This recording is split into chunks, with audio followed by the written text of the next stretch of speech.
Gálatas capítulo 2, do versículo 11 ao versículo 21. É nesse texto que nós vamos ter a famosa frase de Paulo que diz: já não sou eu quem vive, mas Cristo vive em mim. E essa declaração de Paulo é uma das declarações mais lindas e desafiadoras do Evangelho, porque revela o estilo de vida que nós vivemos. Nós temos que lembrar que a carta de Gálatas, aos Gálatas, ela é uma carta do apóstolo para relembrar aqueles que tinham se convertido ao Evangelho da Graça, mas que estavam encaminhando a mensagem das obras, uma mensagem do apóstolo Paulo para relembrar esses irmãos que eles foram salvos e alcançados e justificados não por suas obras, mas pela graça de Deus, ou seja, pelo desejo de Deus se manifestar e salvar essas pessoas, salvar o ser humano. Ou seja, Paulo está ensinando para esses irmãos, ou reensinando, que a salvação não é fruto das obras das nossas mãos. Nós não conseguimos ser justificados pelas nossas obras. Por mais que algum ser humano consiga cumprir todos os itens da lei, o que é impossível, o apóstolo mesmo vai dizer que se ele for reprovado em um item da lei, ele já foi reprovado por toda a lei. Jesus vai dizer que o homem pode, às vezes, não executar o pecado, não consumar o pecado, mas se na mente dele ele desejou algo que é pecado, ele já pecou. Ele fala isso em Mateus capítulo 6, quando ele está falando a respeito da ira, ou quando ele está falando a respeito do adultério. Mateus capítulo 5, ele diz isso.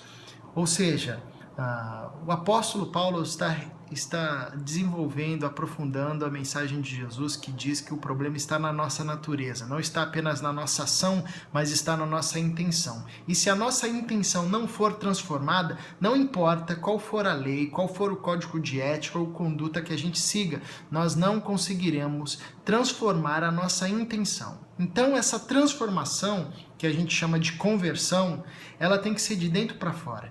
Isso só é possível pelo poder de Jesus Cristo. Então, a morte de Jesus Cristo na cruz e na ressurreição, dentre tantas coisas que trouxe ao universo e ao mundo, também nos traz e nos dá a possibilidade dessa transformação, de sairmos de um estado de morte para um estado de vida. É isso que a salvação de Deus quer, em Cristo Jesus, quer operar em nós.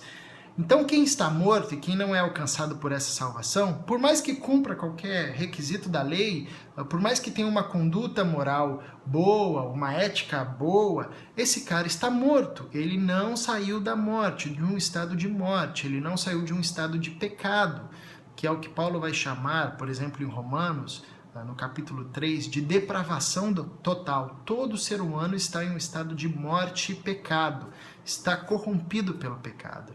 Então a salvação de Cristo, a salvação de Deus em Cristo Jesus nos tira desse estado e nos traz essa transformação. E qual que era o problema da carta de Gálatas? Voltando novamente, existiam alguns irmãos, os judaizantes, que eram judeus, que gostavam de algumas ideias do cristianismo e tentavam fazer um bem bolado. Esses caras estavam dizendo que para você ser salvo, que para uma pessoa ser salva, ela precisava cumprir os requisitos da lei. Não era apenas uma questão de fé, ele tinha que cumprir a lei. Se ele não conseguisse cumprir a lei, ele não conseguiria ser salvo. Ou seja, o foco era: você precisa ser para fazer.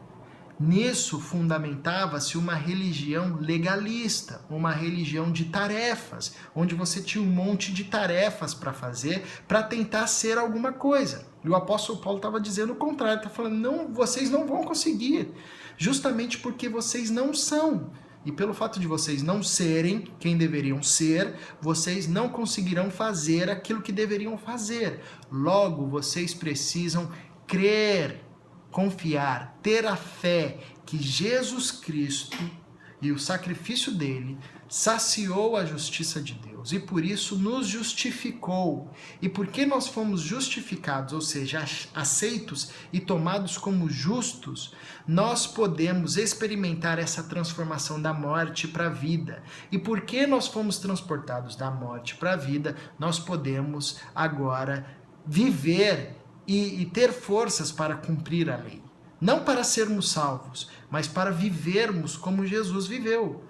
Ou seja, na lógica de Paulo, nós precisamos ser para fazer. Enquanto na lógica dos judaizantes e da religião, nós precisamos fazer para ser, na lógica do evangelho, nós precisamos ser antes do fazer. Porque a fé cristã é uma fé de poder e não é uma fé de tarefas, como já disse o pastor Ariovaldo Ramos. A fé cristã é uma fé de poder, ou seja, é o poder de Deus que vive em mim, que opera essa transformação. Não é por meio de tarefas, não é por meio da lei, não é por meio de um código de conduta, mas sim pelo poder de Cristo. Por isso ele diz, já não sou eu quem vivo, mas Cristo vive em mim.